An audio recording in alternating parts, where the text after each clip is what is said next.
on YouTube. Today I'll be reacting to Ever Given, Ever Taken Away by the internet historian. So let's check it out. Very patient people over at Patreon. Okay, music fades in. My friend, let me weave you a tale of a windswept night beyond the old Egyptian sands, where the water plays coy with the shore, and the coy are sure to play in the water. Cute! Where the desert wolves make love. What is that footage? Arabian Nights? Yeah. The moon. Exterior day. This is the Suez Canal. Oh, I remember that. Undeniably, Egypt's most famous body of water. Nothing bad, ever It looks so deep. Do you guys know how deep it is, this lake? River? happens here. Oh, except for that one time. Oh. Okay, so there's a ship, and it's called the Ever Given, and it's going up the Suez Canal really fast, probably. And you think that, well, the Port Authority would call up, and they'd be like, Captain, you are going way too fast. but the captain, he's wicked sit cool, so he's like, They're just jealous of my passion for going fast through critical trade infrastructure. Increase speed. To be honest, guys, he knew what he was doing, okay? That's why he was going fast. I'm just playing, by the way. He didn't know. If you will not slow down, prepare to meet the full might of the Egyptian military. two of Egypt's fastest fighter jets scramble on the runway. But the captain kept adding power. Faster. The people It was me, I couldn't find the brakes. That's true. I gotta mix it up. I mixed up the gas and the accelerator and the brakes. of Europe need these Chinese knockoffs of European goods. And they got all sorts of technology to go like top speed. Don't go faster, I beseech you. But everyone on the crew was loving it. Yeah, go faster. But then, Look out! Someone left a ramp in the middle of the canal. I ain't afraid of nothing. Show glasses! it was at this point that the captain chose to do a wicked sick jump. Lens. Had the balls, but not the ability. For sure. But they overshot it. They were gonna collide with a gently sloping sandy bank. They threw on the handbrake, Drop anchor. Brace for impact. but it was too late. Collision. Ah. Literally everybody died. No, they Ever didn't. Ever taken away. That's the end of the video, guys. That'll do. Alright, see you in a year. What do you mean it's not long enough? Wikipedia, ChatGPT. Add the music. They love that. A reaction GIF? That's a good one. No, this video's too good. Dial it back a little. Okay, let me start again. I'll do the phony voice too. Better. Okay, so here's what really happened. The following is based on true events. However, most details come from secondary sources. While some conversations were recorded, including the VDR data of the ship, almost none of that material has been made available to the public. So we took a few liberties to fill in the gaps. All characterization should be considered fictional, not reflective of the real people involved, and interpreted for storytelling and entertainment purpose only. Also, we play pretty fast and loose with certain details and the order of events. Be cool and please don't bother any of the people involved in the Suez incident. We are just here to have a good time. Oh, that's disclaimer. Everything's great. This story begins in Malaysia. Of course, you already know, but that's this one over here. And at a port named Tanjung Pelepus is the container ship known as the Ever Given. The last of the cargo is loaded onto the ship, and the captain of the ship, Krishnan Kanthaval, is there with his crew of 20. Oh my god, there is some letters here. The crew compromises about 20 Indian dudes who do everything from navigation to engineering and maintenance. There are photos, but it felt unnecessary to show them here. Hello. At this point, Canterville probably said something like, all right, the boat's tummy is all full of cargo. We're almost ready to... Disclaimer, don't sue or cancel me. I should add that to every video of mine. get going. So Evergreen, the operating company of the ship, would have called ahead and booked passage for the ship. Yes, one adult ship ticket, please. Large. How many Large. containers? Hold on. 1, 2, 3, 4, 5, 6, 7, 8, 9, 10, 11, 12. Now, this guy at the operating company is on the line to the Suez Canal Authority. And they are in charge of all of the operations of the Suez Canal. All right, thank you for choosing Suez Waterways. You are scheduled for March 23rd. You are 922nd in queue. All right, we've got a Supermax container coming through on March 23rd. Pulling up the stats now. The Ever Given, one of the largest container ships in the world. Over 400 meters long, 60 meters wide. Only 10% smaller than the world's largest aircraft carrier. Able I miss it. only 10% smaller than the world's largest aircraft carrier. Able to carry over 20,000 of these shipping containers. Here's a guy Carry capacity is measured in TU. and a sandwich for scale. All right, navigator, helmsman, Gene. Let's get going. We wouldn't want to hold up the other ships. With a teary goodbye, the Ever Given sets sail from Malaysia and makes course for the Netherlands. Oh my god, there's so many little letters. Do you guys want me to read that? Ever Given starting point was Shenzhen, China. It made a stop in Malaysia before heading to the Suez. Sets sail from Malaysia and makes course for the Netherlands.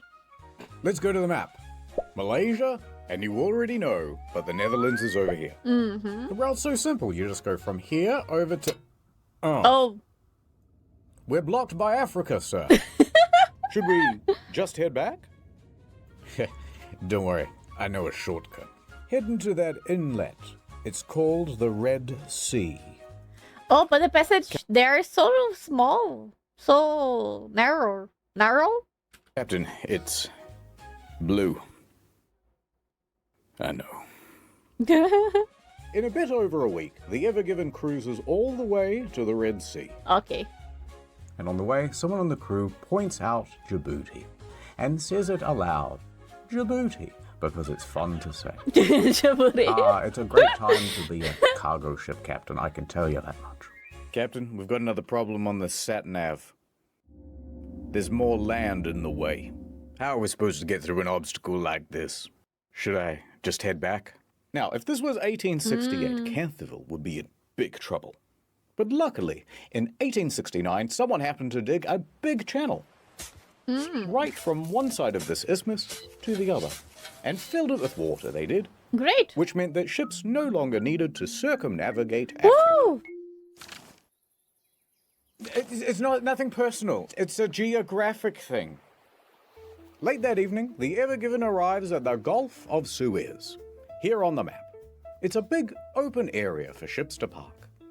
And there are ships everywhere, sitting idle, waiting for their turn to pass through the canal.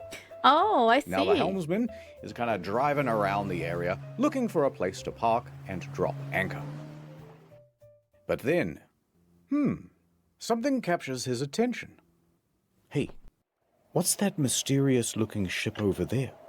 It looks abandoned. M.V. Ahmad. M.V. Do not speak its name, helmsman. Why not? Look, there's a spot. That's a handicap. They park the ship, drop anchor, and radio in to the Suez Canal Authority. Thank you for joining the queue. Typical wait time is a few hours, up to 1 business day. Why do we have to wait? Why can't we just go straight through? Because we've got rules here at the canal. A big book of them. No running, no dive bombing, and blah, blah, blah. Somewhere way down the back of the manual it says, all vessels entering or leaving the canal must have a pilot. And in fact, a ship as large as yours needs 2. Okay. These pilots are employees of the Canal Authority who understand the perils of the route. Kind of like a consultant to the captain. And they stand around going, yes, yes, go here, turn coming up here, watch out for the geese. Mm-hmm. That makes just sense. stand by for a while, yep. All right, nothing to do till this pilot arrives. Guess I'll take a little bit of me time. I'm off to my cabin, fellas. Don't do anything I wouldn't do. And so just after midnight, Canterville heads back to his quarters to take a nap. Resting peacefully. Quite a cozy scene, wouldn't you say? But all is not well on the Ever Given tonight. There seems to be some trouble with the weather. Oh? 2:30 a.m. Canterville wakes up. Outside is the loud rattle of shipping containers sparring with the wind. Loud enough to capture Canterville's attention. Rah-rah. He dashes up to the bridge. I mean, it's mostly secure because I have seen a bunch of videos of the ships crossing the it's the Pacific Ocean, I think. And the waves there are insane. And these cargoes, they never fall. This would be very funny and very stupid. And we are partially responsible for it. The Egypt? Egypt? I didn't know that. All right, what's the status on it being really, really windy outside? The wind is up to 35 knots, but the Ever Given is fine and the anchor is keeping us held. Yeah. All right, it sounds like I can head back to my quarters then. Wait, Captain. I think we need to move the ship. Yeah, those guys are getting closer and closer to us. We're surrounded by ships like the Al Nasriyah. Their anchors can't withstand the wind and they are being dragged about. We need more buffer or there's risk of a collision. Good thinking. Oh, no. All right, duty engineer, prep the engines. Aye. The ship kicks to life. The helmsman steers the Ever Given to get further away from the other ships. This whole thing might be cancelled. Port control. Although this waiting area is delightful, the weather outside is very frightful. Is passage through the canal still happening? Not cancelled. Hold position. Your pilot is wrapping up and will be on his way to your vessel soon. They're making us wait. Oh. Captain, if we're struggling not to hit ships in this big open area, it's going to get pretty dicey when we have to navigate through a narrow channel like the Suez. Yes. Although you should have said, spoiler warning. Oh no. The foreshadowing. Coming up next on Channel Ad Time. Welcome back to Raising Sailey. I'm Sailey Man, professional traveler. What is that? And eSIM user. plan? Finding tourists to get them huge savings on an eSIM plan. It ain't for the faint of heart. But if there's one thing I've learned in all my years, when they're traveling, they need data. I can't get an No. Uber. I didn't sort out my data before I left.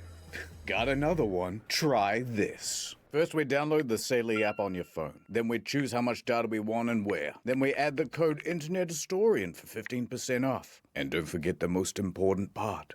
Mwah. I just gave your phone international data using the Sailey app.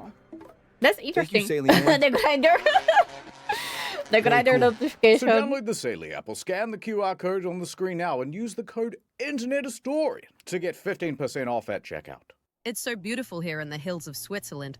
If only I could listen to podcast in the background. Here comes Sailey Man. Over 200 destinations, 24/7 live chat support, and no physical SIM or roaming fees. 'Cause So it's this just an app. company still exists? Could I have my phone back, please? At Sailey, family comes first, and data comes I'm not even sure they still Data exist. comes first. They're both tied for first. Tonight on Raising Sailey. Anyone can get Sailey. Dead ones. Sorry I have a boyfriend ones. All regular. I have a presentation in 15 minutes at the UN Security Council, Mm-hmm. and I didn't download the slides. Without this presentation, I'm worried they're going to nuke North Sentinel Island again. 15 minutes to go and he hasn't got the slides. I'll be the guy who started the next World War without those damn slides. 10 minutes my to God. go and he hasn't got the slides. History will not look kindly on me without those slides. Here comes Sailey. Now you have 10 gigabytes of data on your phone, cheaper than most phone providers. I love you, Saily man. Hush, little one. Interesting. The Saily app really saved me. This truly was our darkest hour, but we prevailed. It's not an easy job, but Saily gets me through. So download the Saily app or scan the QR code on screen and use Internet Historian as the code to get 15% off at checkout. Get some damn data on your phone, why not? Ad over. Some time has passed. We're back on the bridge. There's 3 the a.m.? helmsman. Captain's gone back to his quarters. Pilots won't be here for hours. Then suddenly, an idea. Oh The no. helmsman takes it upon himself to navigate a little bit of art. Ah, no. Hee, says the helmsman. As long as This no is one real. checks the nav data, this won't come back to bite me at all. Great.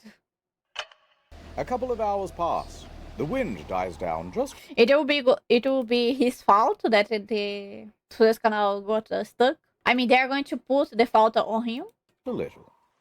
No ships crashed into the Ever Given, but a small one did pull up beside it. What do they want? It's 5 Captain, a.m. Pilots are here. Welcome aboard. Oh, hey, Captain.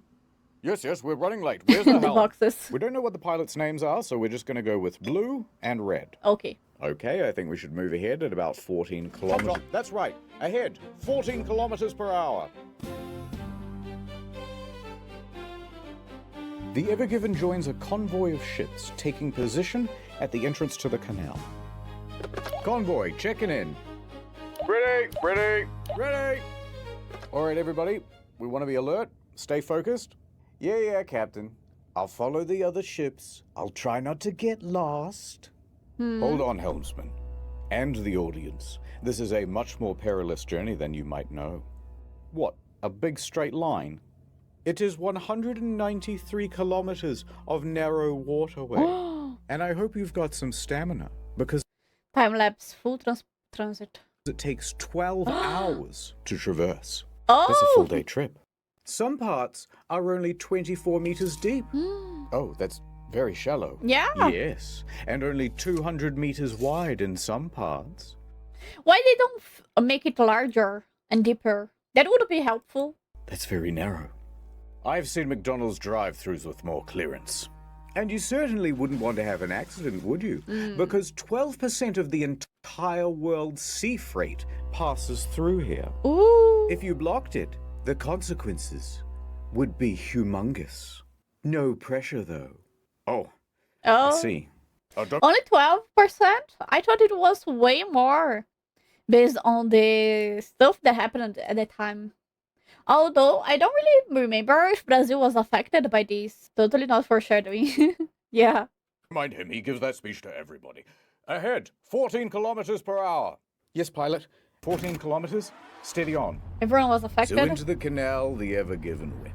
Man, and that's because it was only 12%. Imagine it was 50. As they cruise, the winds swirl back onto the sea.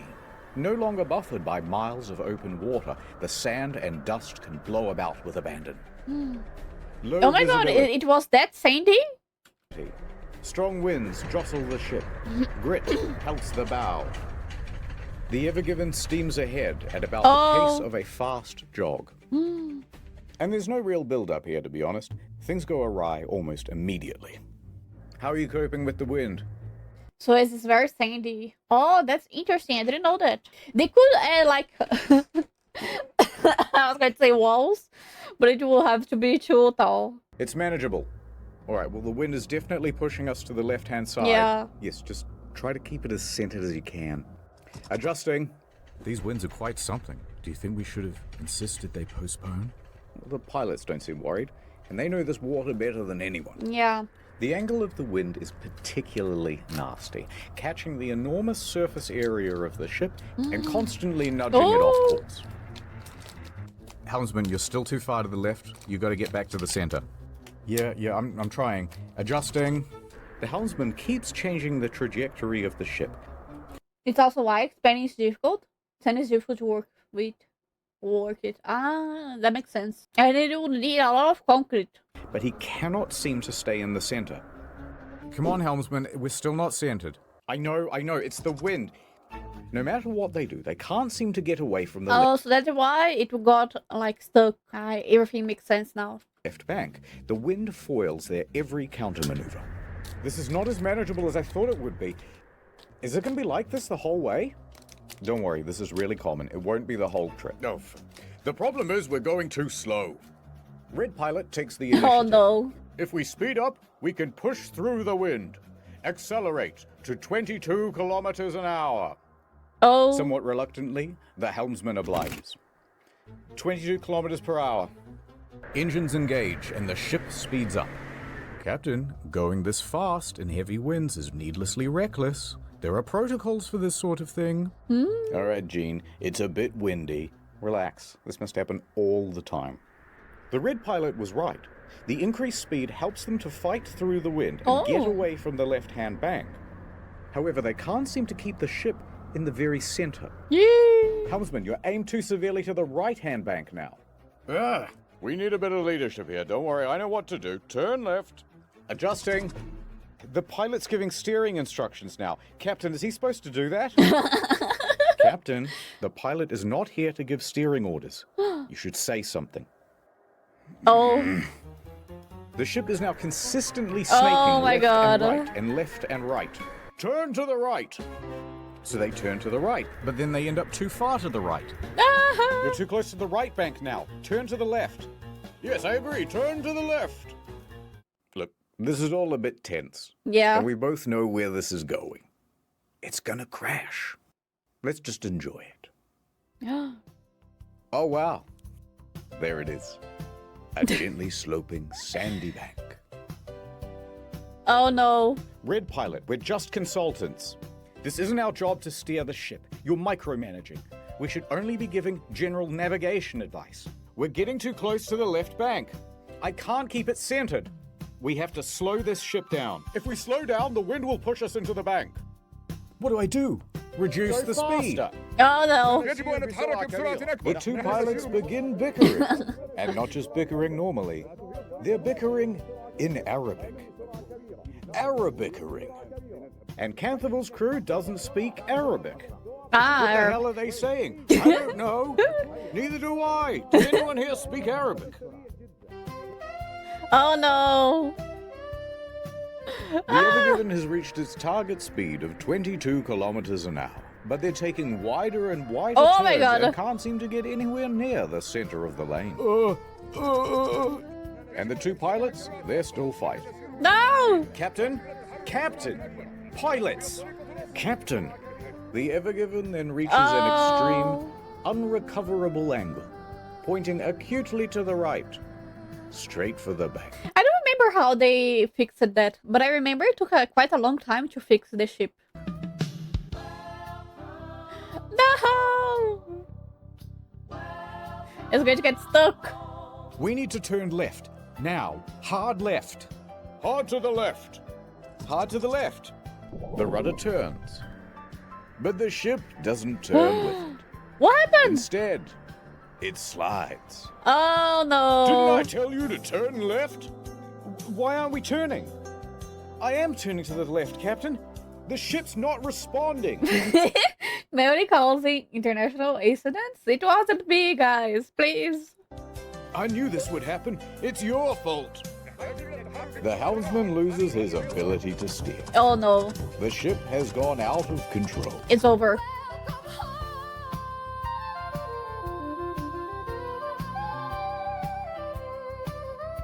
Captain. Canterville finally steps forward. Enough! Helmsman, center the rudder. Reduce speed. Rudder center. Reduce... But it's too late. Canterville did not intervene in time. Shit. According to a person familiar with VDR audio, Captain Canterville reacted as anyone might in the same situation. Shit, he screamed. 6 days in Suez Canal, the inside story of the ship that broke global trade. Kit, Shellel, Matthew, Campbell, and Kiwa. Oh no.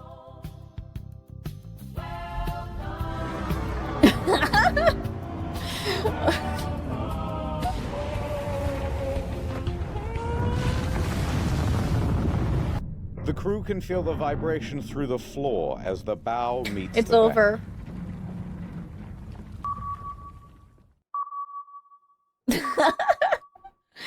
Oh my That bow, god. raised 6 meters, slides into the bank with ease, like a hot pencil through pudding. Oh. Meanwhile, the rear of the ship is pulled into the opposite bank. The bridge shakes and the crew lurches forward as The boxes. 300,000 tons of momentum is reduced to 0 in the span of a couple of seconds. We've run aground, cut your engines, Canterville yells out on the radio, because don't forget, these ships are running as a convoy, which means that the ships behind them have just seen what's happened, and they all have to slam on the brakes. A couple of ships back, the Asia Ruby 3 suffers an engine malfunction, and it cannot stop as quickly as it intends to, and nearly plows into the back of the Maersk Denver. They manage to stop themselves just in time and prevent running aground as well. Pan back to the Ever Given.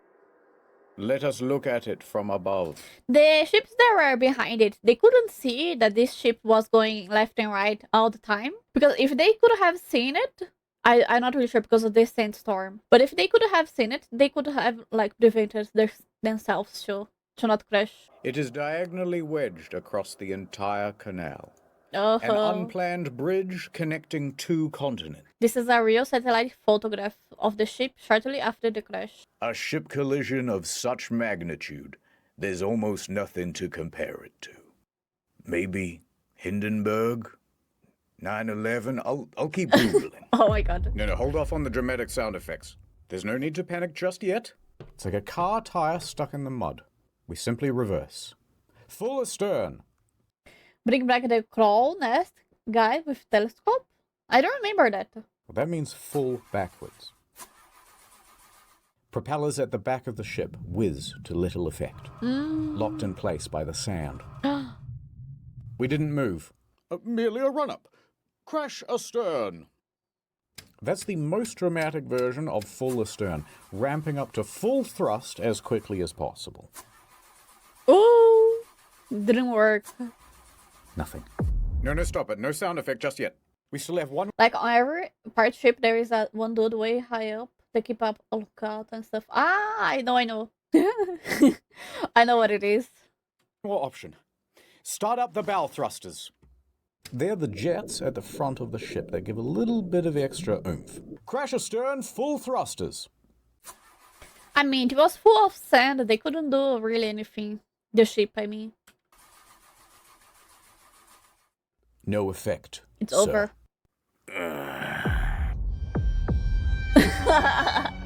The sound effects.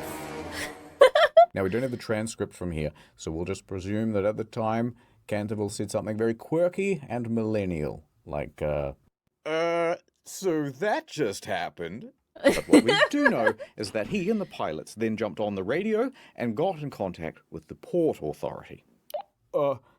We've got something to tell you, and you gotta promise not to get mad. Oh. Shut up. Look, listen, we're gonna need a tugboat. We are run aground. The helmsman takes a turn at being millennial. There are other ships right behind me, aren't there? Uh-huh. And there were, as the queue of container ships piling up behind them got longer and longer. Oh, shit. Make that 2 tugboats. So what happened here exactly? And who is in big trouble? Explainer time! There are 3 main causes to why the ship crashed. Let's start with the wind. Yeah. The captain could have very easily said, guys, the wind is far too severe. Let's postpone. But he didn't. Okay. However, the blame's not all on Canterville. The 2 pilots could have also said, let's just follow protocol. By radioing in to HQ and saying, yes, get us 2 tugboats, please. With 1 on each side at the front, they would have had far more stability and control. Oh. And they would. Man, they had such easy solutions. Why didn't they do that? Maybe they thought it wouldn't happen and it was this unnecessary. Wouldn't need to erratically fight about with the wind to stay in the middle of the lane. Second cause, the speed of the ship. Now, it was the red pilot who told the helmsman, accelerate the ship to 22 kilometers per hour. But when he did that, they were already driving at the speed limit for their weight class, 14 kilometers per hour.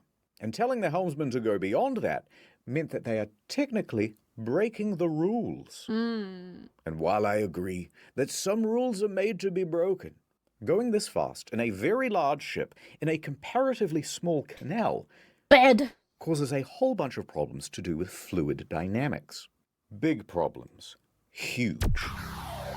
5 fun physics phenomena. No, I don't know the physics, and if I did, I wouldn't. Google the bank effect. Zones of high and low pressure caused by quick displacement of water cause the ship to be pulled toward the bank at the rear of the ship and repelled from it at the front. The closer the ship is to the bank, the stronger this effect. The results in a consistent diagonal force that ultimately makes their ship overcorrected at every turn. Think of it like the reverse of when you go too slowly on a bike and it gets all wobbly. It's nothing like that, but it's a fun image. Oh my god. Tell you. But what I will say is this. Speeding up causes something approximating oversteer. The ship becomes all slidey. I'm just going to turn a little bit to the left, but instead you go a lot to the left. I'll just turn right a little bit, but instead you turn to the right a lot. Remember how the cheerful navigator was like, come on guys, we have to get back to the center of the lane. Well, they can't, because every time they try to direct back to the center, the speed and the oversteer means they overshoot. Oh shit. One more effect of going very fast. It's like with a car. The car is the same. If you are too fast, you can't really turn that much. We'll sneeze. Wait for it. Take a look at this animation side on. Water pressure effects cause the ship to tilt. At this speed, the front is raised 6 meters higher than usual, which means when they collide with the bank, combined with the high velocity, they really wedge themselves in. But we can't just blame everything on the physicists, because there's a third main cause. Poor communication. English is the official language of pretty much every port. However, the pilots start arguing with each other in Arabic, which is not just unprofessional, but excludes all of the rest of the crew from what's being discussed. Yeah. And all of these competing voices make for chaos on the bridge. But the blame is not all on the co-pilots either. The captain is always in charge. He has the ultimate authority. Decisions start and end with him. So the captain should have intervened and said something like, shut up, everybody. But he doesn't. He stands there quite passively throughout. By the time he does step in, it's too late. I think he was... I think he was disassociating. Like I said, stupidity. Yeah. I think they were kind of like lazy. Because when you guys... I'm sure most of you have worked. And you guys have noted that when everybody that's working, they are kind of like doing it half-assed, you know? So I guess everybody was kind of doing that. Now that everything's been laid out, who would you say is at fault for the crash of the Ever Given? The helmsman? Blue pilot? The red pilot? Canterville? I mean, the blue pilot, he didn't do much. He didn't help, but he didn't get in the way either. The one that got in the way was the red pilot, and the captain, they should have... the red captain was crazy, and the captain should have kept the order. The pilot's mainly the red one. Yeah. And the dude that was steering the wheel, I'm not really sure, but wasn't he just following other orders? Or he knew what he was doing? I'm not really sure. I'll tell you. Society, that's who. You and me. And I think you should apologize. What did I do? He was only supposed to listen to the captain. Oh, yeah, but the captain wasn't saying anything either. And like, when you are low rank, you kind of follow everybody orders. And you can say, like, to your boss, like, give me the order and all that, you know? But I'm saying, like, who had the most fault? Not who didn't have any fault. Because kind of like everybody had a bit of fault, but some had more fault than the others. Act 2. Stuck. Day 1? Alrighty. So we have something 3.5 times the size of the Titanic, choking the world's largest freighting canal like a greedy seagull throating a glue stick. Good start. And they didn't get very far through the canal itself. About 5% of the progress bar. But if we scroll up for a second, we can see what landmarks they missed out on. The Great Bitter Lake. Named so because the water there is very salty instead of fresh. Then up a 2-lane bit and over to Timsah Lake. Named so because Timsah is the Arabic word for crocodile, because there used to be crocodiles in there. Otherwise, it's pretty much zip right through to the Mediterranean. That would have been very nice for them. Now we go back a bit to Timsah Lake, and here you'll find the city of Ismailia. And at its port, see this building? This is the Suez Canal Authority. Inside, Captain El Said, head of navigational control, is just settling in for the day. As he sits down to his desk, Captain, you're gonna want to see this. The video feed pulls in. What? Line 1. We're stuck. We'd like to request a tugboat. Stuck? Stuck where? Timsah is a crocodile. Oh, that's interesting. You know that single lane area pretty close to the entrance? There. Now, had this happened in one of the 2-lane sections, It they would could be have easier. kept the traffic flowing. Yeah. But alas. What? So you're blocking all the traffic? Yeah. Mr. El Said, we already promised we wouldn't get mad. Fine. I gotta see how bad it is in person. El Said snatches his keys off his desk and he races down to his car, rushing to the scene. He gets out and casts his eyes upon the ship. Oh. My God. Towering over him is a structure the width and breadth of the... It's about 80-minute drive away. He then jumps on a small boat to get over to it. GPS coordinates for the exact spot it got stuck. world's largest Walmart, except it is also 15 stories tall. It was huge. The bow, raised 6 meters higher than normal, is jammed into one side. Like an unwitting finger in a Chinese finger trap that somebody filled with Gorilla Glue in its prom tomorrow. And the ass of the ship What? firmly squatting aground on the other side. And the middle of the ship making bended metal groans as it's barely suspended by only a few meters of water. Oh! El Said lets the sand run through his fingers. At this point, another important person arrives on the scene. Admiral Rabi. He is the Suez Canal Authority chairman, the big boss of the whole canal. Here's the rough structure of the organization. He's all the way up here, right? Wow. So high up that he reports directly to the Pharaoh of Egypt himself. I see. Yep, that's one blocked canal. No, Mr. President, he didn't say blocked. Shut up. He said that canal rocked. He's giving it a 5 President Sisi? star review. Come on, follow me to the bridge. Al Said and Rabi board the ship, and it's a hell of a scene. I wonder, where do he get this kind of, like, footage of these people? You know? The crew is racing around. Oh God, they're gonna check the nav data. They're gonna see the dick pic. Oh God. Ken is standing back taking a panicked phone call with the operating company. Okay, so 2 pilots walk into a ship, and the first one says, and the 2 pilots from before are still... After giving the account of the accident to Al Sayed, the 2 pilots have been on the ever-giving bridge prepared to disembark. As they did so, they continued to bicker, according to lawsuit evidence that's disputed the SCA. bickering. All right, you 2 are dismissed. Canterville. Oh God, this is the end of my career. This is gonna cost $1 billion. Al Said puts his hand on Canterville's shoulder. Do not worry, my friend. We shall solve this. Okay. Come on, Captain. What's the status? Well, the ship isn't floating. Yeah. No, what I mean is the situation is worse than you think. It's the way we're pitched up on the shore. The weight distribution is all wrong. We're like a raised bridge, but we don't have any of the support underneath. The middle of the ship could bend under its own weight and tear. Oh! So it could sink? Yeah. That would shut down the whole canal for months. Are we taking on water? No, I've had the engineers check the hull. We can't see water making ingress anywhere. Yet. The best way to get free and the best way to prevent the ship from potentially sinking is to lighten the load. We need to get rid of at least, I don't know, like 20,000 tons.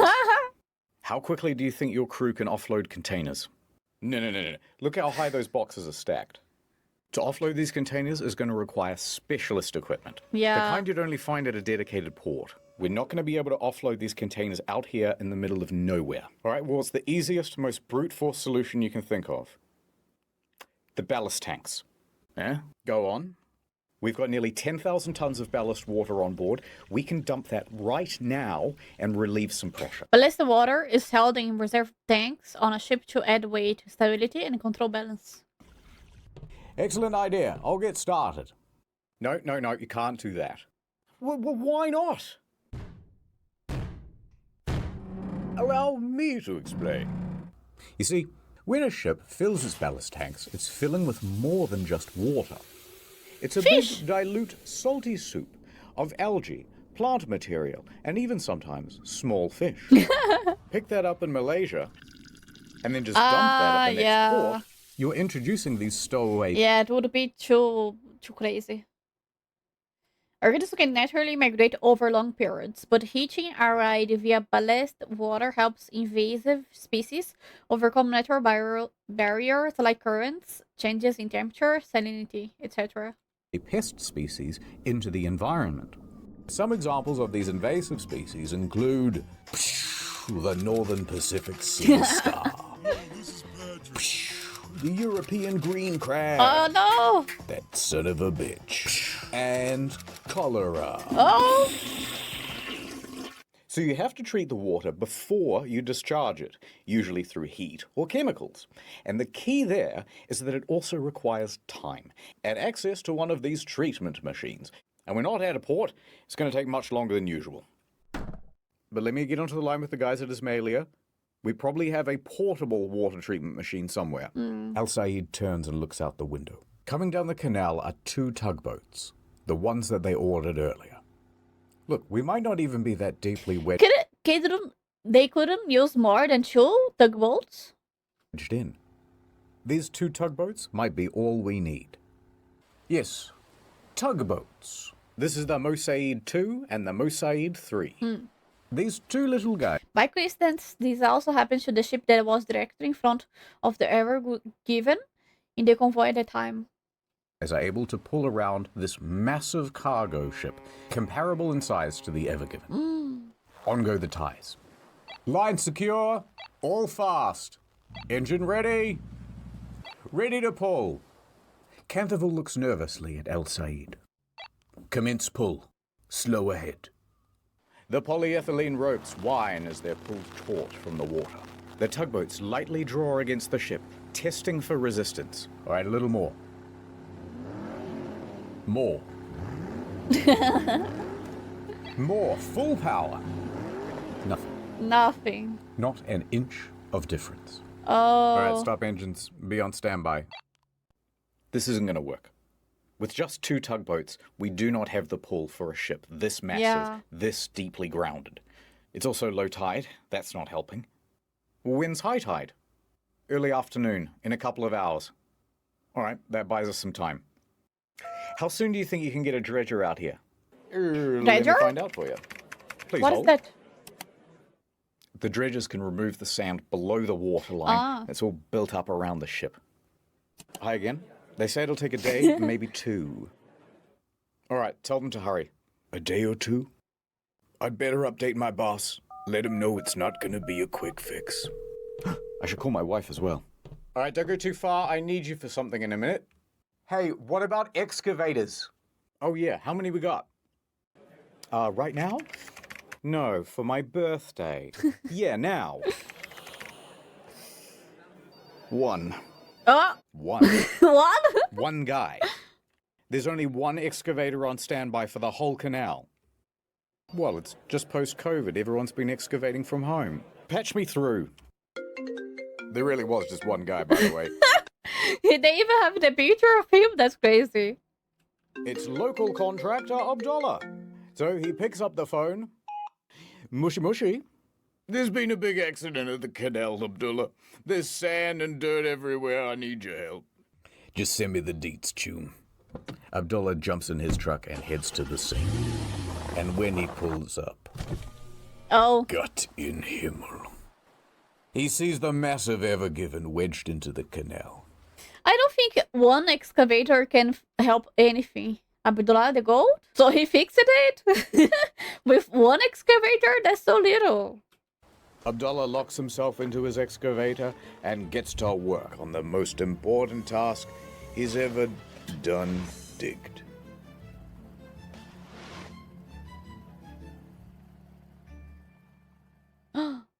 No, but he's still the goat. Okay. Oh, there's pictures of him. Ah. Back on the bridge. Yeah, I'm not sure. Hopefully home soon. One excavator.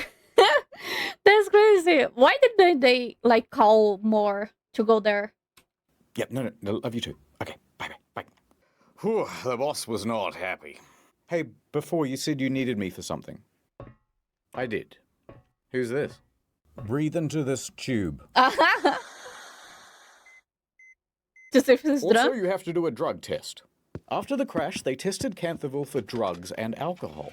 Both came up negative. There's also a procedure to make sure that captains aren't fatigued. They look at the rest schedule and they find, no, Canterville took that nap, remember? He's had plenty of rest time. So he passed the fatigue assessment. And while Canterville was at the nurse's office, high tide came and went. Oh. Tugs were tried again. And again. And no A success. little bit of this, a little bit of that. It didn't work. All day trying, all evening, and into the early morning. But that stubborn ship was going nowhere.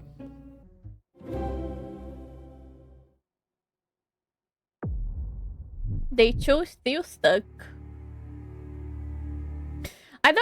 I remember some stuff about this ship back in the day that happened, but I didn't know about Abdullah and all this other stuff. I think it was mostly because I was like busier doing other stuff, you know. At the time I was studying a bunch of stuff at the same time.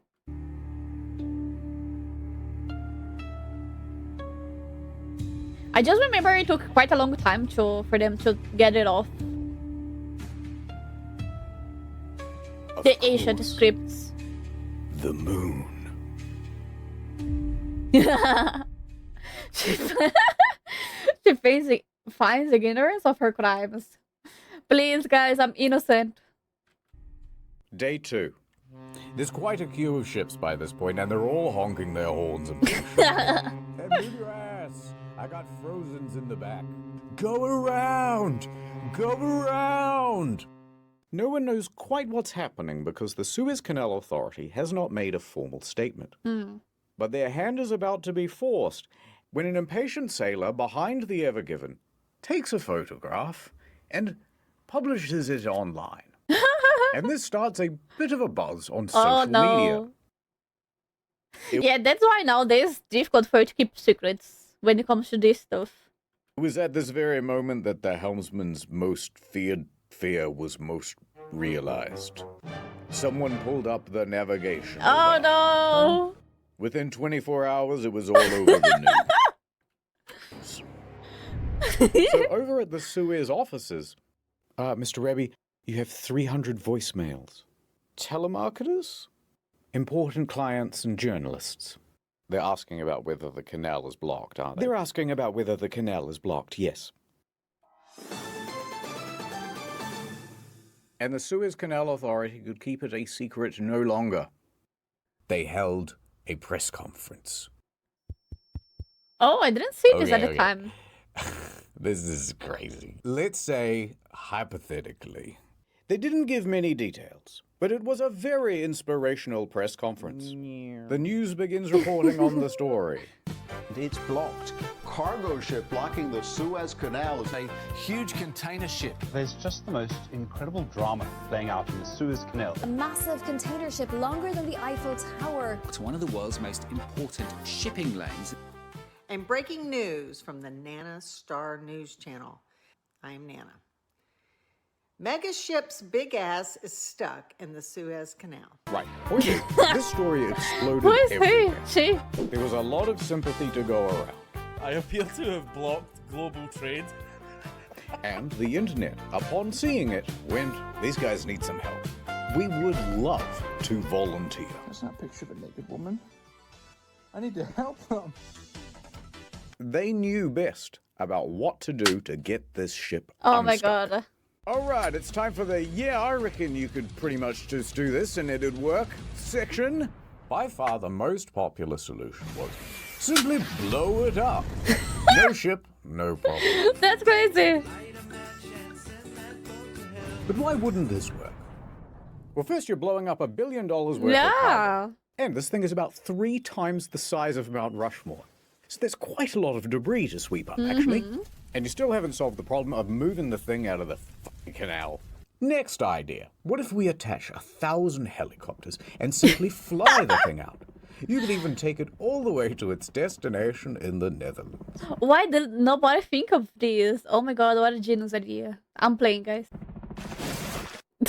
Well, the problem is this thing weighs about 300,000 tons. Yeah, it's impossible. So even if you had a really powerful helicopter, you're going to need like 25,000 of them. And you can't put them all together Yeah. in one area or they'll all crash. It ain't gonna... These many helicopters in close proximity would also cause chaotic and unpredictable airflow. No way. En route to help. Hey, maybe pull up a bit. Next. Alright, more seriously, why don't we take a whole bunch of old jet engines, weld them to the sides of the ship, turn them all on at once, and the day is saved. Oh my god. However, there is a risk of an explosion. Yeah. And then you'd have a hole in the ship. And then the ship sinks. And then you're really never moving it. Yeah, for sure. Hear me out. Liquid nitrogen. A lot of liquid nitrogen right under the boat. The water freezes, expands, the ship lifts up. Bob's your uncle. You love it. Except now, the ship is just stuck in ice.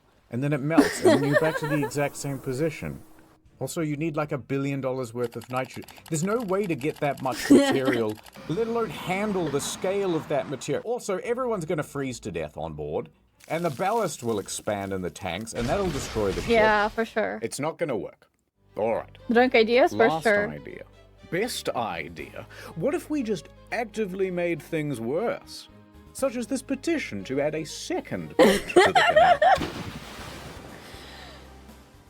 I think they could add 3 boats. 2 more, you know. 3 is a good number. Jokes aside, one humble comment did stand out from the crowd. Get a few people on this side, a few people on that side, push it, and I really think it would go. Well, maybe. Because that's exactly what the recovery See? team intended to do. Ahoy! Ah, good to see you back from the nurse. I told them I didn't do any drugs, but they wouldn't take my word for it. I would have believed you. Hey, just give me the walkie-talkie. All right, full ahead with the excavators. 3 more excavators join okay. Abdullah, and they are all busily digging out the front and rear of the ship. It's still going too slow. What else we got? More rescue stuff. So here comes Rabbi pulling up to the scene. Good news, fellas. And he's standing atop a very powerful bit of kit.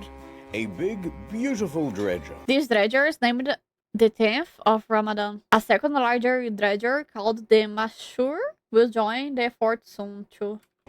To be specific, a cutter suction dredge.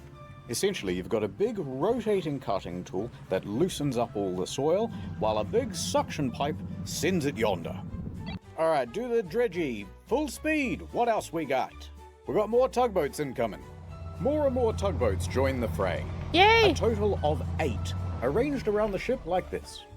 Notably, the Baraka 1 and the Izzat Adel. These are 2 of the most powerful tugboats in the Middle East, and that includes the non-deserty parts. Full ahead with those. They keep trying.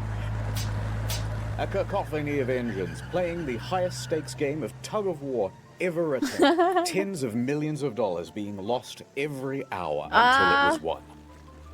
And their opponent? Unbothered, moisturized, taking up the whole lane. Unbudgeable. All right, we're calling it for now. Mashur in Arabic means famous or popular. Oh. What was called the Mashur? Was it the boats? The tugboat? Oh, El Sayed, we've thrown everything. Or it was the dredger? I think it was a dredger, right? Or not? I don't know. We can at the ship.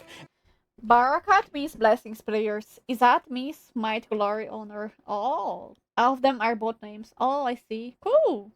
And it won't concede an inch. It's hopeless, hopeless. The cynicism of youth. I've worked for many years on the Suez. There's magic in the water, Canterville.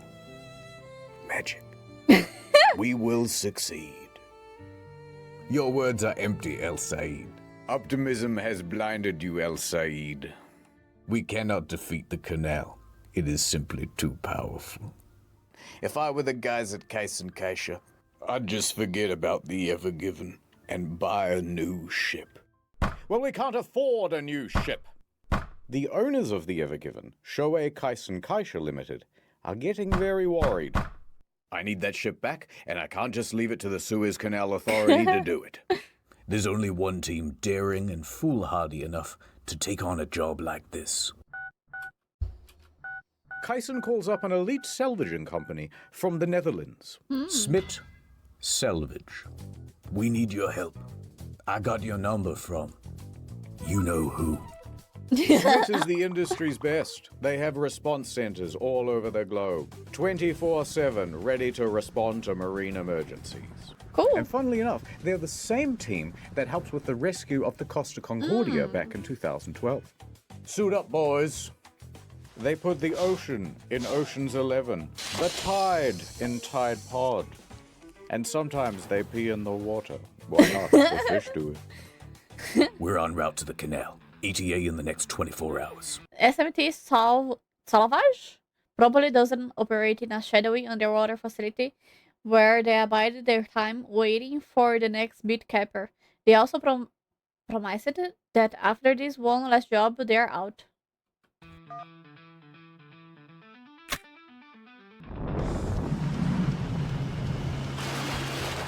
So they don't work anymore? That's weird. Next time on Boat in Canal. The prophecy. It's coming true. Kiss me, you fool. I'm beginning to think you don't want to get the boat free. Well, is it the Yanny wire or the Laurel wire? Laurel. I couldn't hear you. You're breaking up. That was Laurel. There's only one way this was ever gonna go. To be continued. Right now. It's now day 3. There's more digging, more tugging, but the ship is still exactly where they left it. And the slow pace of progress is starting to cause problems for international trade. Each delayed ship represents thousands of tons of undelivered stock for store shelves. Yeah. And that queue is getting longer and longer. On board, an estimated $9.6 billion worth of goods is sitting idle. The milk! It will spoil! And the big question is, how long until this thing is fixed? To answer this burning question, the Suez Canal Authority holds another press conference and declares, guys, another day, maybe 2, might even be this afternoon. But the media and industry experts disagree. The truth of the matter is that they're not making much ground. I mean, this is proving to be more difficult than originally expected. Could be closed for weeks. Effort could take weeks. Could be stuck for weeks. Weeks. That's Because I remember the time that I saw, like, in the United States, there was a bunch of empty shelves in the supermarket and all that. That's why I said it didn't affect too much Brazil, because we didn't have this type of, like, not having stuff in the supermarket, you know? It was fine. The supermarket was working just as fine. The thing that I think it affected the most, it might have been the delivery stuff, you know? When it comes to the stuff that you buy online. how long it could take to free the container ship currently blocking the Suez Canal. So that means all of these ship operators here, waiting in the queue, have a very difficult choice to make. So basically, I've just got 2 options. One, I can wait around hoping the ship gets unstuck, or go around, which nobody knows how long that's going to be. Or option 2, we go all the way around Africa. And I really don't want to do that, and it's not just a geographic thing. Freighters don't want to go around Africa. How long would it take to go around Africa? because it will cost them far more in terms of fuel. Oh, okay. It adds 10 extra days to the route. And most importantly, pirates. Oh my god. Assassins and gay pirate assassins. Now, there be two main pirate hangouts. The Somali pirates, everyone knows about them. But the more prolific Everyone? I never heard of that. group is actually in the Gulf of Guinea. Named so because it holds the Guinness World Record for most pirates. In fact, in 2020, 96% of all maritime kidnappings happened in the Gulf of Guinea. That doesn't sound very That's so good to many. me, Mr. Kaisha.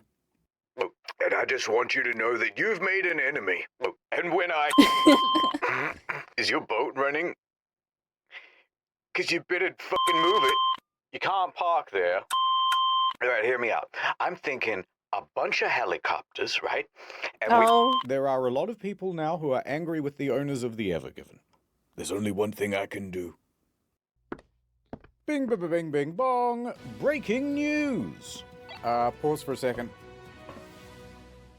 Shoei Kaisen Kaisha is big sorry. The owners of the Ever Given feel such enormous pressure that they go live on television to make a public apology. We are determined to keep on working hard to resolve the situation as soon as possible. Please do not be mad. In a few years, we'll all have a big laugh about it. Yours sincerely, Yeah, that's true. Mr. Kaisha. Oh God, that's the boss of my boss's boss. I'm in so much trouble. Oh, it's over. Can't do anything about it. All we can do is keep trying to free the ship. So they keep going. And going. Into the night. The boats have cute names. And on that night, Canterville and El Said had a heart-to-heart. The mood was very somber. still feeling optimistic, Elsa. Is this part also fictional? Of course. Well, it's day 3. How much progress have you seen so far? They're gonna blow us up, aren't they? It's possible. They're gonna freeze us, aren't they? That seems less likely. They might just attach a whole bunch of jet engines and we're gonna get fucked up. That one got debunked. Sorry, I don't mean to take it out on you. It's just, all these guys, they rely on me. The navigator, the helmsman, Gene, and the other ones we never animated. But Yeah. I'm thinking maybe I should just get on a lifeboat right now and never look back. I could go live on an island somewhere, far, far away from here. Run away? That's what he Look at did? this. Timu neck massager for Sally. I bet she's checking her mailbox every morning. Bulk $6 fingerless gloves for Mr. Poe Yeah. Box. You want to disappoint him? No. Little Jimmy Imagine won't be how many anime figures there is in this boat. getting his 20-pack of kitchen tongs this Christmas. And you think that doesn't kill me inside? But we've exhausted every option. There's nothing on Earth that could free this ship. Well, that's where you're right. Look up there, Lil Canthy. El Said points up into the The night moon? sky. Los Lunos. Yes, the moon. The sun of the night. To the ancient Egyptians, it was a sign of hope. And in a few more nights' time, a prophecy will be fulfilled. The supermoon. I have to show you a kind of boring diagram. I'm so sorry. You see, the moon doesn't just orbit the Earth in a perfectly equidistant circle. It is, in fact, an ellipse. Oh, That means there is a point when the moon is the furthest from the Earth, and we call that the apogee. And there's also a point where it's closest to the Earth. That's the perigee. You know when you look into the night sky and the moon seems bigger or Yeah, I have seen that. It's crazy when that happens. It reminds me of the Zelda game. smaller than usual? Different distances, isn't it? Point is, the moon gravities all over the water. Yeah. And the closer it is, the more it's going to pull. Now, there's another effect as well. If you believe the mainstream media, the Earth is going around the sun like this. And once in a while, it will also align with the sun being on the exact opposite side. Bam! At this point, when everything lines up like so, both the sun and the moon are at max strength pulling on the sea. And they call that the supermoon. And the tidal effects of both combine for an even greater pull. High tide can be even higher than usual. So the one that saved us was the sun and the moon? Oh my god. Mary believes the earth is flat. Yeah, guys, there's no sun and moon. In fact, it was the CIA. Sometimes by up to 1.5 feet. Now, these sorts of moons only happen 3 or 4 times a year. But in 4 days, Big K, we're going to get one.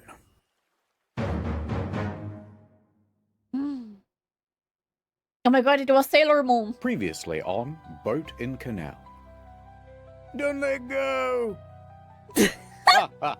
My plans have all fallen into place.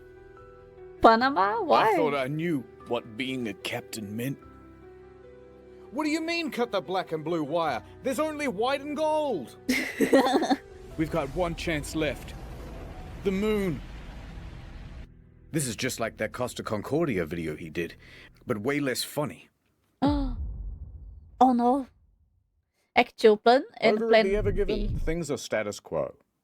But online, there's a bit of a new development. A screenshot of a news article appears. Cargo ship crashes into Suez Canal. Captain involved in incident. But there's a twist. Uh-oh. Is that a woman? A woman? Egypt's first female sea captain, Marwa El-Sahar, was being named in this headline as responsible for crashing the Ever Given. And the screenshot of this news headline spread all across social media. For Marwa to have screwed up this badly is impressive. Especially considering she's never worked on the Ever Given and is currently hundreds of miles away in Alexandria. But someone online went, first female captain? Oh no. Grody? Suez blockage? She must have did it. Marwa found out about the accusations through a friend and quickly hopped online. I gotta clear my name. Guys, it isn't me. But the online bad guys must have hacked her account, because everything she wrote just came out in squiggles. So Marwa tried to hack back. She didn't know her name is Mary. You guys discovered my true identity. This code, it's nothing I've ever seen before. They're countering my hack. I'm gonna reroute the hosting. Not if I can help it. They ran through the firewall. Use IP4. It's better. Now, while we can all agree that a lady captain is very gross and icky, and while we all agree that she should be doing a lady job, like adding rosemary oil to the ballast water, or knitting hand warmers for the steering wheel. It was not fair that she was being falsely accused. And the situation was escalating as the online bad guys started making fake accounts. Oh my god, people in the pandemic had too much free time for sure. To be her. What was Marwa, etc. to do against such a coordinated campaign? Well, luckily, a surprise hero to the story. The mainstream media showed up and did a thing. Don't worry. Bringing her onto the telly and clearing everything up. Marwa even found some positive in the situation. Oh. I was really upset at the beginning, but later on I found like the support from all people around me, and that made me feel like more grateful for what happened. She's really pretty though. A lot of the social media posts got taken down. And in the end... And the best part, she didn't block the Suez Canal. It all turned out okay. At least, for her. Yeah. Back to the Ever Given. The Ever Given has been grounded for 4 long Egyptian What about days. the moon? So tug, tug, tug. Dig, dig, dig. Pull, pull, pull. Fuel is getting low. Everyone is overdue for a break. All right, guys. Grab a Red Bull and a little snacky. We'll pick up again soon. But as the engines wind down, the crew can hear something approaching. Who the hell is that? It's Smit Selvage. What is that? The Smit team boldly actions onto the scene. They Smit, okay, looking okay. at the ship very inspectively. They report their findings to the rescue team. It is stuck. All right. I ain't no boat expert, but if you want a chance of moving this ship, you're going to need to make it a lot lighter. By tens of thousands of tons at least. Is it going to bend and tear? And sink? No, it doesn't look like it's going to do that. But it also doesn't look like it's going anywhere with all of this weight on the back. Okay, we trust you. What's your plan to make the ship lighter? I know a guy. He's got a crane. I'll get it down here. We'll offload all the containers. It'll be brilliant. You're going to love it. The container thing again? Yeah, how long is that going to take? Well, to get them down here and to get all the equipment assembled, we're going to need at least a few weeks. Weeks? Yeah, and to get all the containers off the ship, that might take several months. Months? No, Mr. President, he didn't say months. He said, monks. Those Shaolin guys, they're very strong. Everything's going according to plan. Oh no. I don't remember how long it took. Rabbi marches in. Do you have any idea how much these last few days have cost Egypt already? We've had to sell parts of the Sphinx. Look, the nose is gone. It's looking all messed up. We turned the whole country into an e-commerce site. It used to just be called Gypt. Now it's online. Egypt. Remember Tutankhamun? Now it's Tutankhamun. Get it? It's a pun. Get it? Let's move on, says the Smit guy standing in for the audience. Look, this is by far the best option. Yeah, it's slow and laborious, but it's a guaranteed fix. Or you can carry on doing what you're doing now. You're on what, day 4? How's progress so far? Al-Said wouldn't hear it. We will continue with the dredging and the tugging. The supermoon will be here soon, and that will save us. You are foolish, Al-Said. The legend of the supermoon is just a legend. All right, we're on the same team here. If you insist on keeping the cargo aboard and just tugging, we've got resources to help. Smit calls in 2 additional tugboats. And not just big ones. Pretty much the biggest ones you can get. Ooh. So Smit and the recovery team have figured out a sort of Plan A and Plan B. Plan A is to pull the Ever Given free by the supermoon, which is only 2 days away. Now, if that doesn't work, they'll have to go to Plan B, which is to offload by crane most of these containers, and that will take months.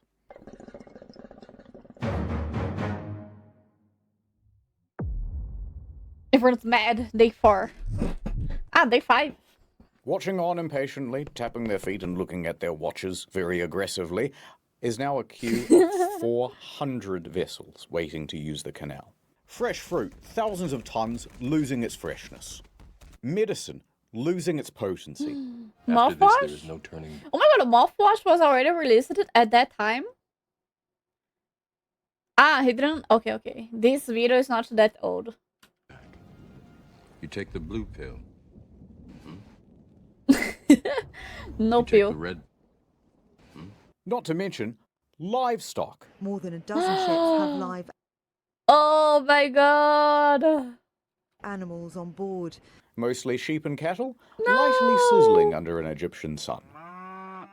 The Egyptian government has had to dispatch vets to board these ships to tend to the animals' welfare. A few days ago, when I was a younger man, freight from Asia only cost $8,000 a container.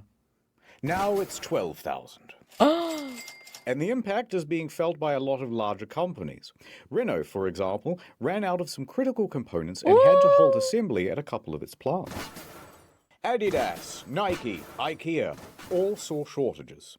Some of our clients are out of their top-selling SKUs already. And as tankers queue, oil prices are rising. Let my As always, anything happens in the world, the oil goes up. people go through the little waterway, please. And meanwhile, all across the day, the tugs are trying again and again. Move a little more sand, wait for the next high tide, try again. And as this marches on with the same futility as day one, banking on the supermoon looks like a costlier and costlier gamble. All right, enough of this.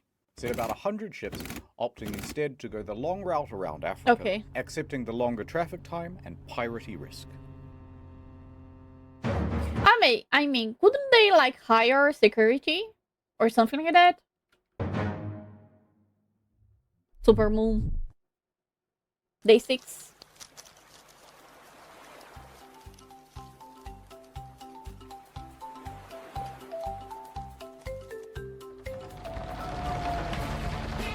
The supermoon. It's tonight. There's a renewed energy as people scuttle around the area, doing everything they can to prep the ship for the big event. Did it only last 6 days? I don't really remember. I thought it lasted longer. Excavator crew, over the course of the week, has expanded to a team of 11, working double, sometimes triple shifts with only 3 hours a day for sleep. Tar says Rabi slept on the dredger Mashur while El Sayed slept on the Evergreen with Cantavel? Frio. Together with the 2 dredgers, they have moved 30,000 cubic meters of sand and soil. For comparison, this is 1 cubic meter. Okay. And this is 30,000 cubic meters. Yeah, And it here's was a what it lot. looks like next to the Ever Given. That's a lot of sand. Yeah. Subway sandwich for scale. And it's borne some results. Overnight, they managed to free the rudder from the left bank. And that's a big deal, That's like because good this news. rudder was acting as a bit of an anchor in the sand. Now free, the stern bobs around with the motion of the water. Great stuff. Meanwhile, the crew is doing everything it can to lighten the weight of the ship. That includes making a second plea for the ballast water to be ejected. Oh, please, the Smith guy's already tinkled in there. We just can't do it. It would destroy the ecosystem of Egypt. Please, please, please, please, please, please, please, please, please, please, please, please, please, Didn't they purify the water? All right. Biodiversity. Let 1,000 algae bloom. Nice work. That'll make the ship 9,000 tons lighter, Kenthy. The water's so bright I can barely see it coming out of the ship. Here, take these. No. I don't deserve them. Sunglasses are for people who redeem themselves. That's not me. Hold on to them, just in case. Into the evening, the pace keeps up. We see Abdullah excavating away. But really, he's thinking about the moon. Rabbi, he's busy taking video calls. But he finds himself distracted with thoughts of the moon. Even Mr. Kaisha. Even Is there him? anything in this world that doesn't The remind water was from Malaysia. Yeah, it was. Did that mess it up for you guys, or it was fine? me of her? More breaking news from the Suez Canal problem. Evergiver is stuck in the Suez Canal still. It's been almost a week. I haven't heard anything. Yeah, I thought so. Who is this woman that he paid for her? Tugboat should be able to move Evergiver's big ass. This is Nana Star, Nana Star's news channel. Day 7? Okay. The full moon shone brightly that night, kissing the nape of the canal's neck with its gravity lips. Full tongue. The canal liked it. It should be a wolf, not a lion. And spoiling the romance of the moment is a big fleet of tugboats watching on Mary becomes our cat. That's true. voyeuristically. They are 17 in total, with just a bit over 1,600 tons of bollard pull. And It's the power of the tug, not the weight. here's how they're arranged around the Ever Given. Of the 4 most powerful tugs, 2 go at the front and 2 go at the back. Yeah. They'll be pulling. Another 6 tugs are put on the flanks. 2 over here, 4 over here. They'll be pushing. The remaining tugs are fueled and ready on the Mossad? Salon? sidelines, waiting for their Mossaheb? chance to sub in. Positioned like this, when the word is given, all these ships are going to try and turn the Ever Given anti-clockwise. Looks great, guys! Do you think that this is gonna... I believe in the supermoon. This had better work. The guy with the ruler down by the shoreline yells out, "The tide has hit its peak!" El Sayed commands over the radio. Start main engines. Tension on.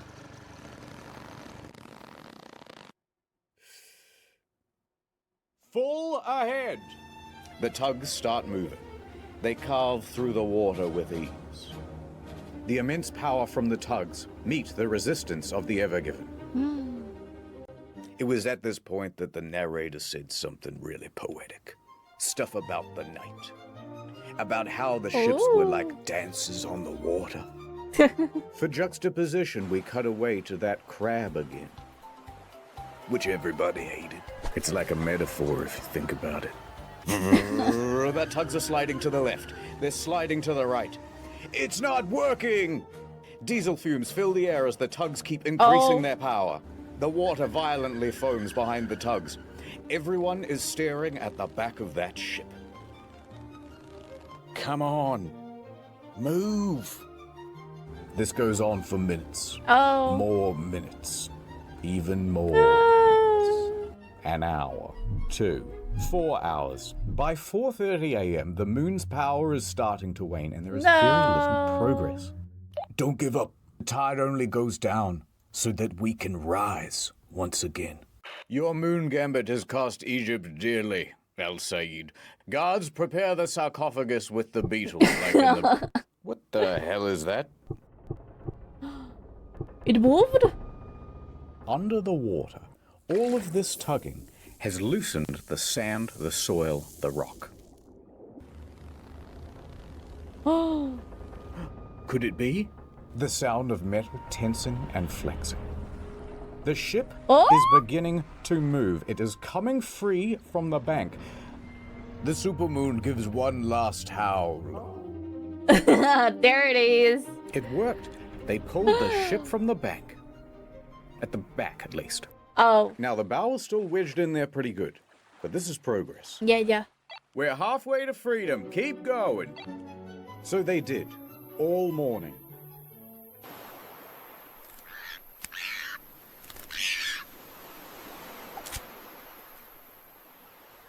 "7:30 a.m. The sun is rising. The tugs have been pulling all night. But the most difficult task, freeing the bow of the ship, remains beyond them.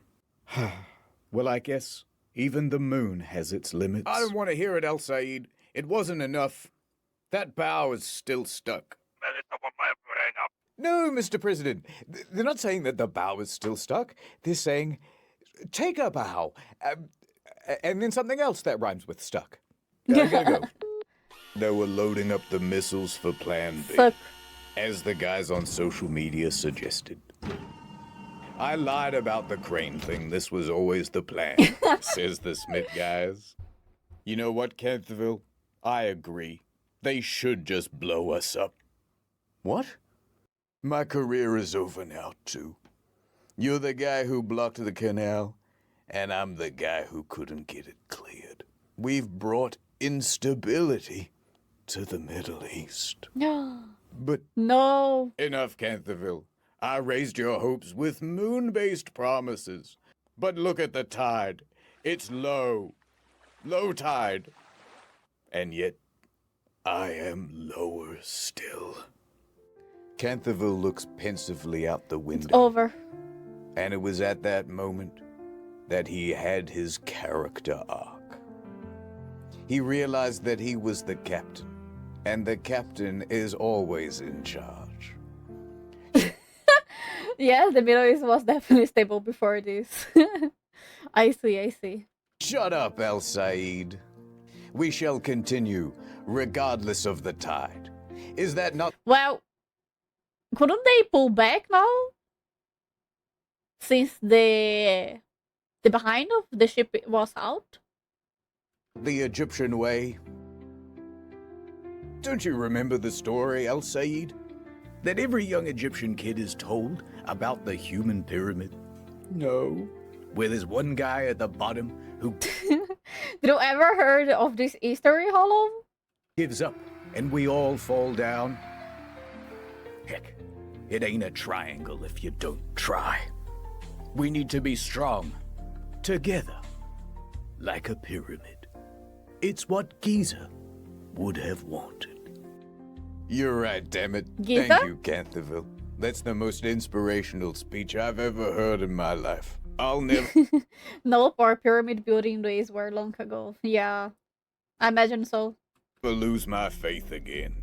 And even though you're kind of the worst captain I've ever seen, you're still the best friend. Yeah, old man Yahweh. That's what I wanted. Yahweh. The fee.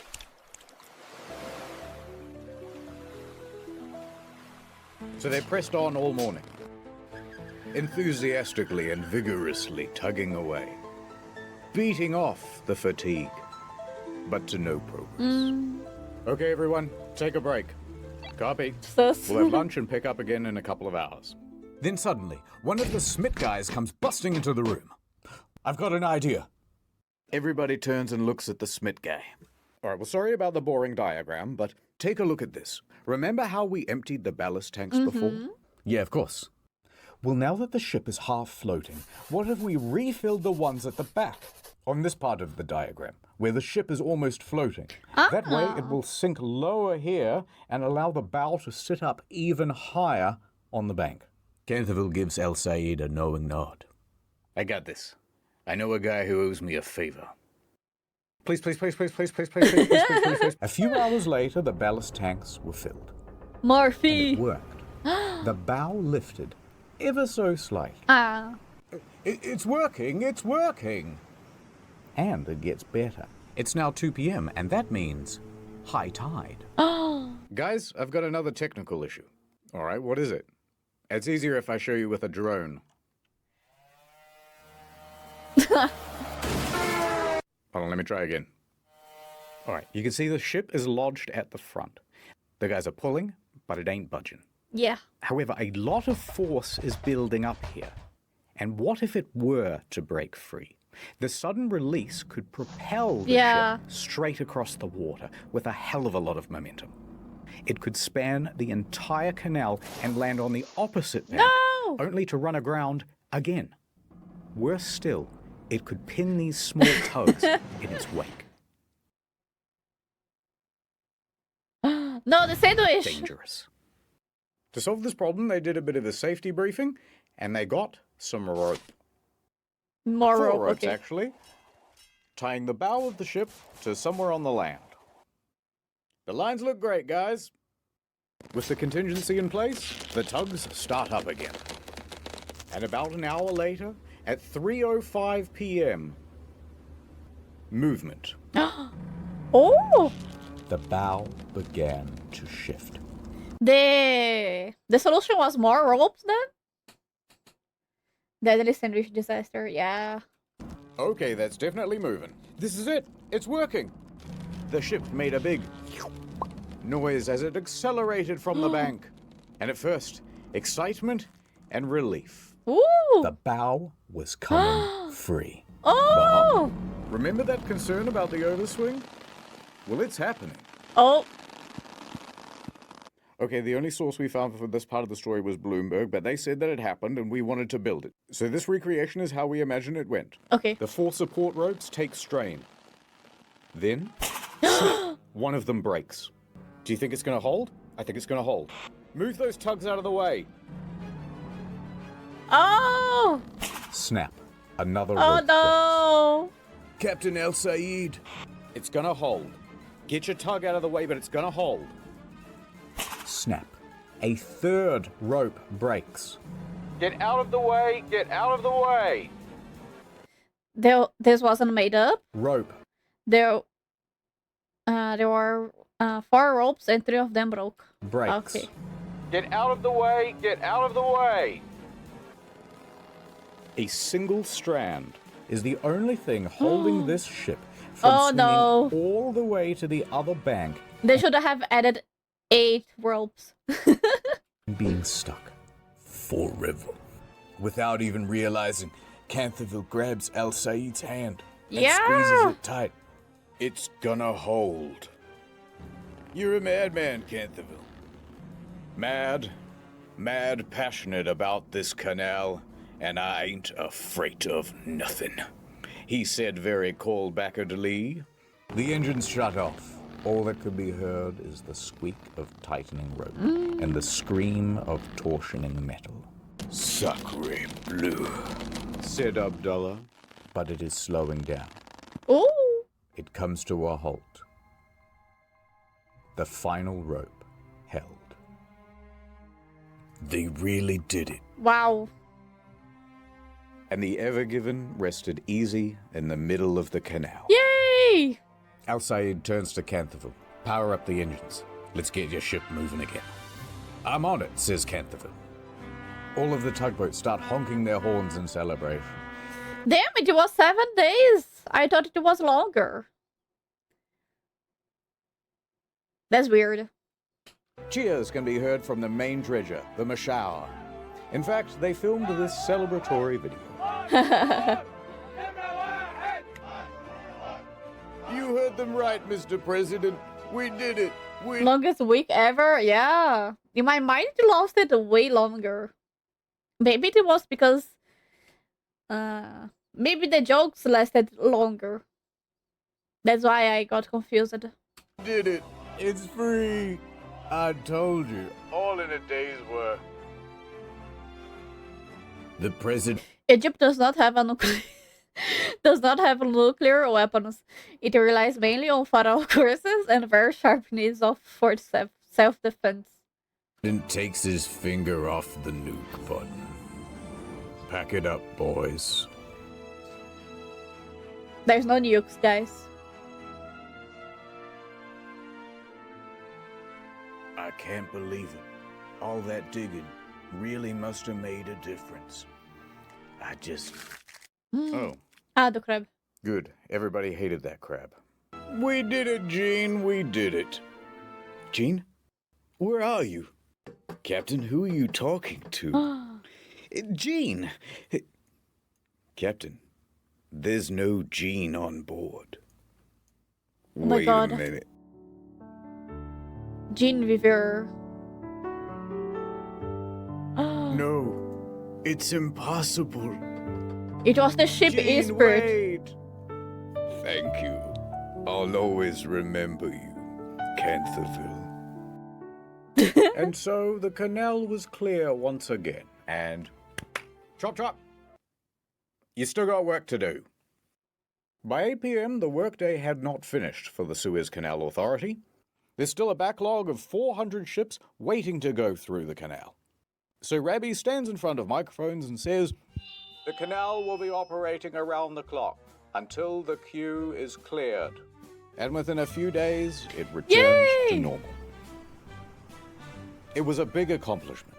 Many industry experts thought it would take several months to free the Ever Given. But the crisis was resolved within a mere week. Prepare the sarcophagus for the doubters. Even Egypt's president came out and said, "Good job, everybody. You know what? Sisi. Pizza lunch." Yay! And the Suez Canal Authority held a ceremony in honor of the workers who helped to free the ship. And they also made this monument, which you can see on Google Maps. I don't get it. In the comments. And they also made this monument, which you can see on... I don't get it. Why to make a monument for these events? No lives was lost. Not very useful in the middle of the canal, but it makes the 11-hour journey in the desert a bit more enjoyable. Google Maps. Free. Conditions apply? But the story doesn't end here. A quick note on the helmsman's Oh piece. no. Now you, me, and everyone in the press saw that VDR data. Fragwürdigen Penismanöver genutzt. But despite how Which language was that? realistic And to scale, it was not deliberate. Yes, sheer coincidence. If you watch It was a coincidence? German? Oh, I see. Why did he had a German commentary? the VDR data, he really is just dodging the ships, and that's the shape that the path took. So we didn't get I can believe that. That's crazy. it in any trouble. Oh. The end. Oh my god.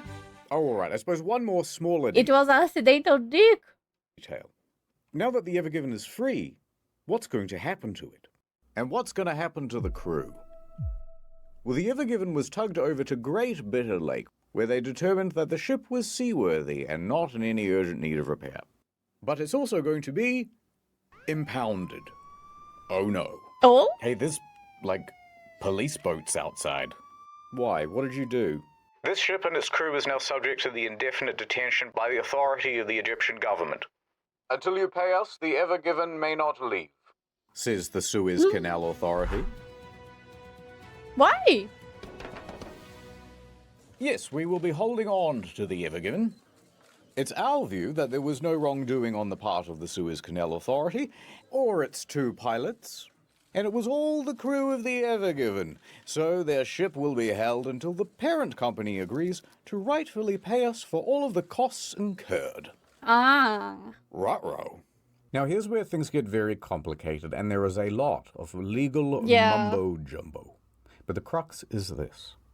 The Suez Canal Authority says, "Dear Ever Given owners, you owe us $900 million. And Shoei Kisen Kaisha says, no way. How many yen is that? Oh my god. No way. So by April 13th, That's some of the crew crazy. is allowed to leave, but a lot of them have to stay. And there's a certain nervousness in the air. Large legal battles can go on for a while, and there was already a bad example of this just a few dozen kilometers away. The MV Aman. Oh no. The MV Aman is a much smaller vessel, and it has been abandoned for years, detained by the Egyptian government in 2017 for expired safety equipment. What? Now, they were told to replace the equipment and pay a fine. However, there was no one to replace the safety equipment or to pay the fine because the shipping company went broke. $900 dues. So they just abandoned the vessel. Oh no. There was no way for the legal situation to advance. And that meant that there was no way for the ship to be released. Most of the crew had to stay on the ship, and they would keep them there for more than a little while. 13 months. What, before year? a judge finally decided, all right, look, just leave the keys with one guy. We'll call him the custodian, and everybody else can go home. Now, that custodian was a Syrian man named Muhammad Aisha. He had to live his whole life there or something?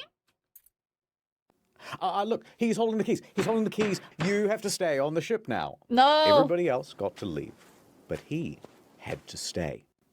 On top of the 13 months he'd already been there, he spent the next 3 years aboard the ship. Oh my god, that's a prison. Quickly, the ship ran out of fuel, which meant it ran out of power, which meant it ran out of running water. Oh. No refrigeration either. Food ran out. Every few days, Mr. Aisha would be allowed to swim onto the shore to get food, water, charge his phone, but he was only permitted for about 2 hours until they would tell him to scoot. Oh my god.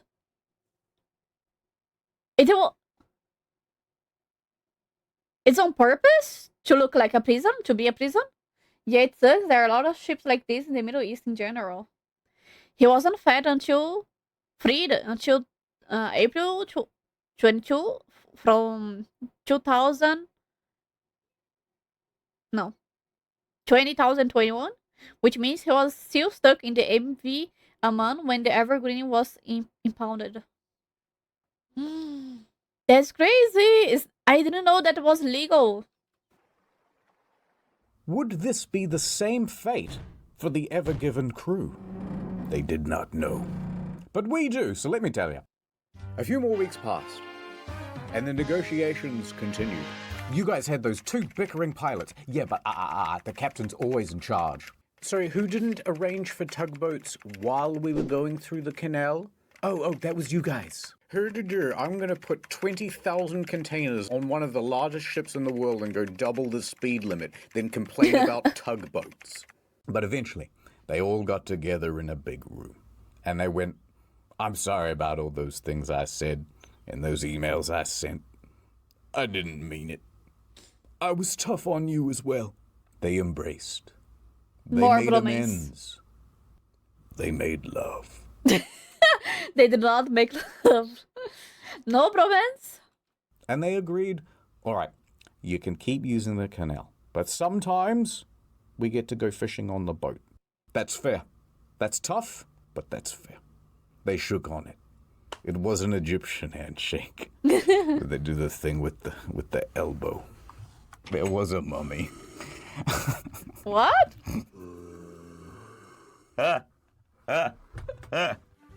This story sucks. By September, the crew was allowed to return home. They only got MV Amand a little bit. And that guy on the MV Amand, he got to go home too. Yay! Why not? Get out of here, you scamp. The Ever Given made its delivery to Rotterdam. They did it! All the cargo is here. Although, it wouldn't hurt to check. 1, 2, 3, 4, 5, 6, 7, 8, 9, 10, 11. Canterville continued his career in shipping. It wasn't the end. Maybe just one more for the road? It's a great time to be a cargo ship captain. I can tell you that much. Al Said returned the Lunexicon back to the Sphinx. Thank you, old friend. And the Ever Given had some minor repairs done to the bow over in... The ship was released on July 7 of 2021, but because it needed those repairs, it wasn't ready for a regular transit until November. The crew would have watched the ship leave without them, but by November they would be back on board. Qingdao port in China. And then she was ready to set sail. Great! The Ever Given was released back into the wild. Be free! It sailed into the sunset. Ever since then, global trade has improved. Prices have gone down. The economy flourished once again. Food returned to the supermarkets. Woo! Mothers clutched their babes. A litter of puppies. Oh, so cute! And peace was finally restored to the Middle East. Forever. The end. Ooh. Thanks again to Sailey. It was great. It had a happy ending. I hope I learned my lesson. I did. That's why I don't drive anymore, guys. I got trauma from this. And I was just a young cat at this time. I had only 20 years. So young. That's why I did these mistakes. But I learned. I grew from it. I learned my lesson. But I thought it lasted way longer than that. I'm shocked. But it was a happy ending. Nobody stayed on the ship for years, for sure. It was a great video, quite long too.